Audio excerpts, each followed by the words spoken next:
Oh, y'all look good. I want you to look at something right now. Think of some major goal you want, or maybe it's one you're already working on and you have experienced a lot of setbacks, a lot of defeats. You've experienced a lot of disappointment. Maybe you've already given up. And maybe you just need a little fire, a little encouragement to get back in the game again. Here's what I want you to look at. There are winners, and there are losers, and there are people who have not discovered how to win. And all they need is some coaching. All they need is some help and assistance, just a little support. All they need is some insight or a different strategy, a plan of action to make some adjustments that will open up the key to a whole new future for them, that will give them access to the unlimited power that they have within themselves. That's all that they need. So what I want you to do is think about something you want for you, that's real for you, that's important for you, that will give your life some special meaning and power. And I don't even want you to say, I can do that. I don't want you to assume that. See, 5 years ago when I started out in this area, I would not have been able to make the mental leap that I would be up to where I am right now. I don't want you to begin to just psych yourself out. No. I want you to be able to say something to yourself that will enable you to maintain a level of integrity with yourself. That when you say this, even when you face tremendous setbacks, it will be a benchmark to keep you in the game, to keep you moving forward and experimenting and readjusting your strategy and your plan of action, continuously looking for ways to win. So what is that something? When you got an idea you want to move on, you might not have the money, you might not have the education, you might not have the support or the resources you need. What is that something that can keep us going, that will enable us to act on our dream? What's one of those keys that will begin to help us to discover the secrets to our dream? Here's what I want you to repeat after me, please, with power and conviction. Say, it's possible. It's possible. That's all I want you to do when you look at your dream. Just say to yourself every day, it's possible. Just say that every day to yourself, it's possible. Because what does that do? See, it begins to change your belief system. See, the way in which we operate, ladies and gentlemen, it's a manifestation of what we believe, what's possible for us. Whatever you've done up to this point, all that it really is a duplication, it's a reproduction of what you believe subconsciously that you deserve and what's possible for your life. Most people operate out of their personal history, out of their memory, things they've done, things they've experienced, things they've seen, things that they have observed. What I'm suggesting that you operate out of a larger vision of yourself. I want you to see yourself doing what you want to do, experiencing what you want to experience, having what you want to have, doing what it is that gives your life some meaning and value. Operate out of your imagination, not your memory. Because whenever you look at where you want to go, I'm wanting to warn you, you will have some conversation back here after you go through the data that you've experienced in life saying you can't do it. And so what you want to begin to do is ignore that inner conversation. Well, most people, ladies and gentlemen, when something happens to them, what they do is they begin to believe that that's the way it is. That's the way it's always been. And they can't see the possibility of it being any different. Example, before April 1954, the common belief, the universal belief, because it had been tried again and again and again and people had failed, the belief was that man was not physically capable of breaking the 4-minute barrier, that he could not run a mile in less than 4 minutes. That was the belief on the planet. It had never been done. But here's what happened, ladies and gentlemen. Roger Bannister came along, and he broke the 4-minute barrier. Now here's what's significant about that. Since that time, up to this day, over 20,000 people have done it, including high school kids. What changed? 20,000 people. What changed? Here's what happened when they got on the track. They knew it had been done. And because they knew it had been done, there was a new belief about this barrier, about this goal that was unreachable. And those 20,000 people got in a race believing, knowing in their heart that someone had done it, that it's possible, that they could do it. And I'm saying that if you know anybody that had some goal, some dream, something they wanted to do, and they did it, then I'm saying that you know in your heart that if someone has done it, then you can do it. It's possible. And that if someone can make their dream become a reality, that it's possible that you can make your dream become reality. And so as you begin to look at where you want to go, beginning to embrace that, it's possible. I'm blessed and highly favored. I've got a lot going for me. I got some good stuff in me. And it's possible that I can bring my greatness out here in the universe. That I can do what I want to do. It's possible I can write my own book. I can have my own business. I can take the trip and travel around the world. It's possible. I can bounce back from adversity and reinvent my life. It's possible. Regardless of where I am, the things can get better for me. It's possible. I'm thinking about two men right here in Chicago who were fairly successful, similar background, educated. They worked for a corporation for many years, and they were among many people that were laid off. Two guys who were very good friends. One went out looking for a job for several weeks along with the other one, and they faced disappointment and rejection again and again and again. They couldn't find any work, which is the story of many people across this country. One guy stopped. He became discouraged. He stopped going. He stayed home looking at television, became very argumentative and toxic with his wife, drinking beer, getting on the phone, talking to his other negative, unemployed friends. And he just gave up.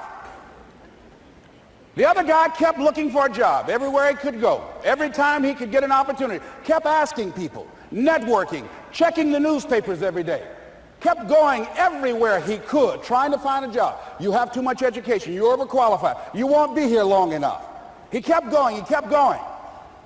He went to a place and said, look here, I tell you what, if you can't hire me, and I know you can use my talents, abilities, and skills, I don't want to sit home and do nothing. Just let me do some volunteer work. You don't have to give me anything, all right? I just want to work. I want to be busy. Guy said, okay, it's on you now, but don't expect me to give you anything. It's okay. This guy came in and worked. He was the first one there. The last one to leave was the best employee there. About 4 weeks later, one of the top managers quit. They were looking for a replacement. Guess who they selected? This other guy. This guy who was volunteering his time. He got the job. What was the difference between the two men? Eyesight and mindsight. Eyesight is judging on what you see. Judging according to appearances. But mindsight is how you interpret what you see. One guy said, it's not possible, it's over, I'm finished. I can't do it.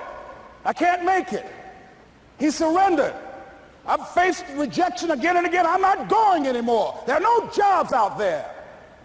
But this other guy, he felt that in spite of the no's and rejections, in spite of how bad the economy is, in spite of what the newspapers are saying, that it's possible that somebody somewhere will give me a job. He just kept going, thinking it was possible. And guess what, ladies and gentlemen? That's what we have to do with our dreams. Because things happen to you in life that you can never, ever anticipate. And many times when those things happen, you want to give up. I remember when I was in broadcasting, when I was a disc jockey, I became very controversial, not only being a disc jockey, but I felt that radio was something that you not only entertain people with, but you also empower them, you educate them. And I got fired. I didn't just leave, they fired me. That was a shock. I said, wait a minute. They took my microphone. I thought that was who I was. No, ladies and gentlemen, it wasn't. I had to do something else. And I didn't know what else I could do. See, here's what I'm looking at. What are the uses for your life right now that you haven't even reached for yet? See, I believe that when you don't have enough encouragement to act on your dreams or ideas, or you're not enlightened enough, that life will act on you. See, life had moved on me and said, Les Brown, you have outgrown this. It's time for you to do something else. Well, I wasn't enlightened enough. I organized some disc jockeys and got my job back. So they had to fire me again. I got fired twice. Here's what I did. I had to think of something else. And so a guy suggested to me, he said, Les, why don't you run for office? I said, man, I've never run for office. I've never known anything about how to operate in the political arena. I've heard encourage people to register to vote and get out to vote, but I don't know anything about politics. He said, well, neither do the people who run for office all the time.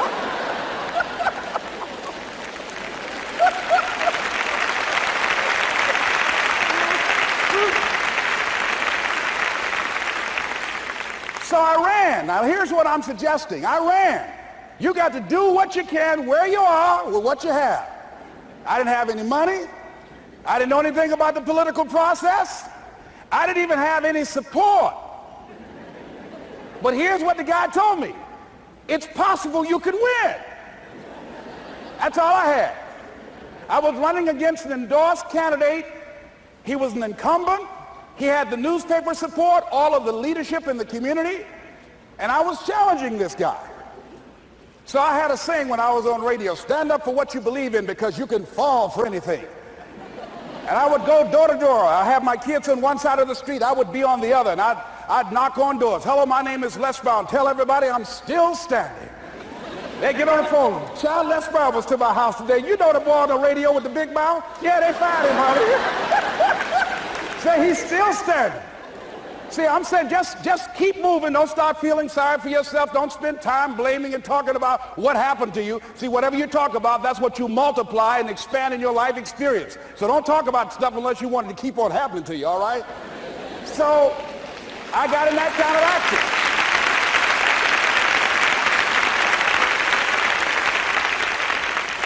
As I continue to do that, had my children with me, were going door to door, didn't have enough money. Eventually, we got close to the election and something happened that really surprised me. Guys who I thought were going to either support me or stay out of it, various powerful community leaders, they became involved in it and they endorsed my opponent. I felt devastated. Now that's going to happen to you when you're working on your dream. Things are going to happen that's going to catch you on the blind side. That was shocking to me. They didn't have to do that. All they had to do was just stay out of it. But here they go, come up in there messing with me. Now that's going to happen. There's some people who believe it's their personal business to stop you from living your dream, all right?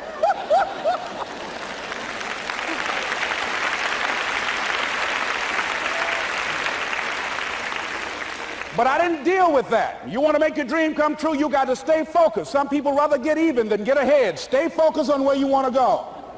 I just kept on doing what I was supposed to do. And so I was driving to the radio station. My opponent had over $20,000. I had less than $800. As I was in the radio station, the guy said, "You're going to make a commercial?" I said, "Yes." He said, "It better be a good one because that money can't go pretty far here." And I sat there in the middle control room and I was thinking. And here's what happens when you get still. Stuff will start coming.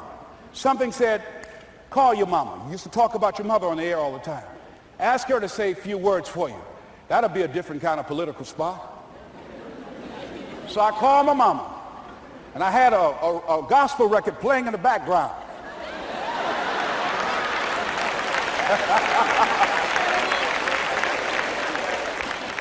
And then I had my mother say, "Hello, this is Mrs. Mamie Brown. When I raised my sons, I raised them to be good children. When they got out of hand, I beat their behind and made them go right. Please vote for my son. He's a good boy."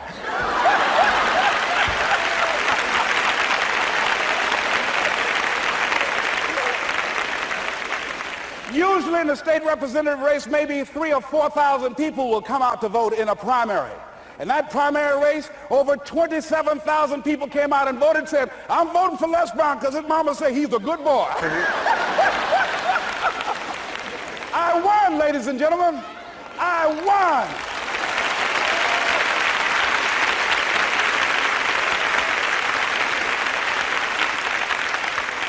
So you've got to be willing to stay focused, to be creative, to be relentless, because things are going to happen to you when you're working on your dream, when you get on track. I remember when I first got involved in speaking, one of the main things that speakers like to do is speak to a certain association that they have over 10,000 of their sales reps that come to this convention.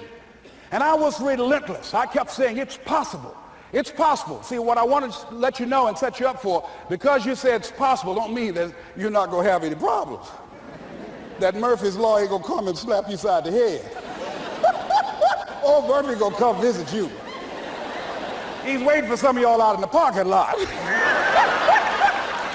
Oh, you say it's possible. Okay, it's possible. You better get up. Well, I was working. I kept saying it's possible. They got other speakers on this program. I can be on that program too. I kept selling myself. I got all fired up. And I was calling them every day, every day. And the lady finally said, Mr. Brown, I tell you what, we want you to come in and talk to our sales executives. You got the kind of fire and guts that they want, that will motivate them. And let me tell you something else. We want you to bring your motivational tapes. You're going to need at least $50,000 worth of tapes. I said, is that right? Yes, because they want to keep that drive alive. I said, all right. I called the guy to duplicate my tapes. I said, Don, how you doing? This is Les. Let me tell you, I got a major speaking engagement. I said, man, it's a speaker's dream. I need over $50,000 worth of product. He said, Les, you don't have that kind of credit. I said, I know, but Don, I can sell that. Just right after speaking engagement, I'll give you your money in 4 days. He said, are you sure, Les? I said, yes, man, I got a major speaking engagement, and they told me to do it. He said, man, that's a big order. Let me talk with the lady with you. I said, hold on just a minute, man. Call the lady back. Hello, Evelyn, how you doing? This is Les Brown. I got Don on the phone. What did you say? Do I have the speaking engagement? Yes, you do. And what else you suggest? Les, our people, they buy a lot of tapes. Your tapes are very popular among them. I'm saying bring at least $50,000 worth of tapes, Les. You'll sell everything you got and more. I said, did you hear that, Don? He said, yes. I said, now, if anybody else has to make a decision, are you the final person? She said, I'm the final person. I will send you the contract. I want you. I said, you hear that, Don? He said, yes. I said, oh, ye of little faith.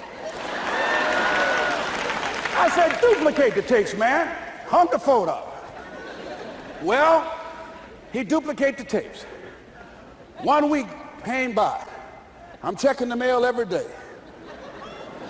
No contract. I said, come on, Murphy, don't start nothing, man. Come on. Come on, man, give me a break. Come on, you know, this ain't fair. Come on, man. Give your boy a break. Come on. I talked to myself, you know. I didn't want to call him right then. 2 weeks passed by. Murphy said, don't you think you ought to call him? I said, okay.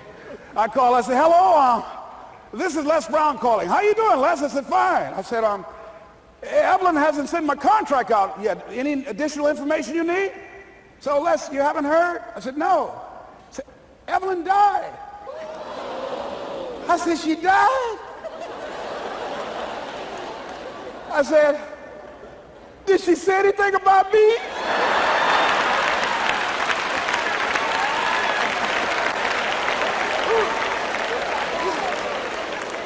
When I got home, I was so wiped out. And Murphy was in the house waiting on me. Murphy said, is it possible you want to listen to some of your tapes?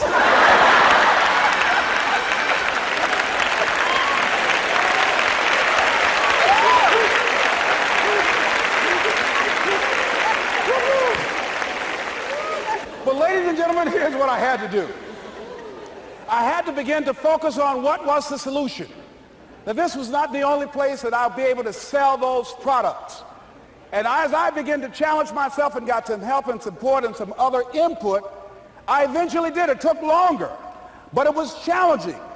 But I did it. Repeat after me, please. No matter how bad it is, or how bad it gets, I'm going to make it. I'm going to make it. Shake somebody's hand on your right and left and say, you got that right.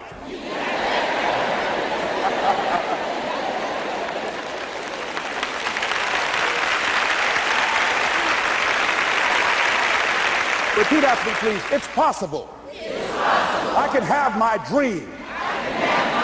I can get what I want. I must be creative. And never give up. Now, let me share something else with you, ladies and gentlemen. When you know within yourself that there's something you want to do, and I believe that all of us were born with a purpose, that all of us have something that we are supposed to do, that all of us have some goodness within us, and that goodness gives us a responsibility to manifest our greatness. And when you know that, you can feel it in your guts, and you know that you're deliberately operating below your potential. You've gotten comfortable. You stop expanding. You stop stretching. You stop challenging yourself. Let me share something else with you. Not only is it possible for you to have your dream, but it's necessary. It's necessary that you have it, that you work on it, that you develop yourself, that you go for what is yours in the universe. I have a friend that at the beginning of the year I was in Los Angeles giving a speech, and I do a seminar teaching people how to become involved in the speaking business, and also one called Speaking with Power, teaching people how to begin to develop their communication skills. And this friend, I said, I want you to work with me. I called her up. She said, Les, are you sure I can do it? Sure you can.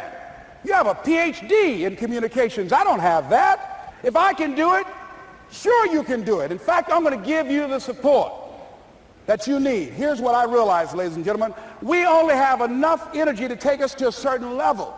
But it's necessary that we assemble ourselves with other people who share our vision, other people that can see it for us, to give ourselves a home court advantage.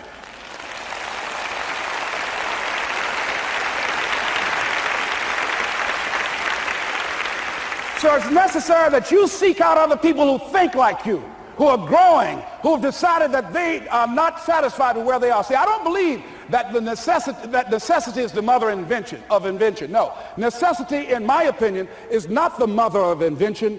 Refusing to accept things the way that they are is the mother of invention.